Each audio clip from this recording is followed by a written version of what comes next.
Dunê ez ê bimrim, ji xwe ez ê tim bimrim. Tu bêjî, dunê jî. Ji xwe tu jî pê dizanî, di me gişan de heye mirinekeke sidandî. Gidê, gidê, îcar jî tu bidî tevî canî.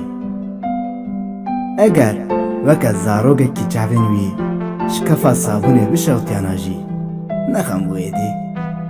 Gulên bençxwarî li ser zikê wî weke girekî têreke bûdayî jê re çêkira jî.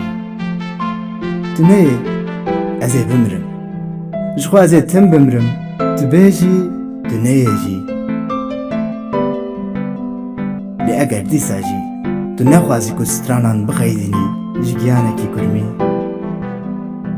bigirî ve bikî dilekî gurî, nehêlî ku tevne pîrkonê xwe vedin dembêzeke hedimî û êvaran bicehmînî ji temenekî meliqî nebî, nebî.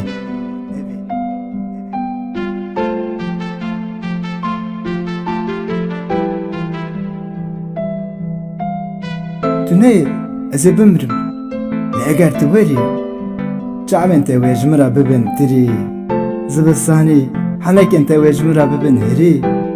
Qayîlim, bila bi hatna te ez bibim gayekî ku di xelayê de keran qeşmeriyên xwe pê kirî. Bibim berbangeke şev lê herimî û hecihecîkeke ser jê kirî.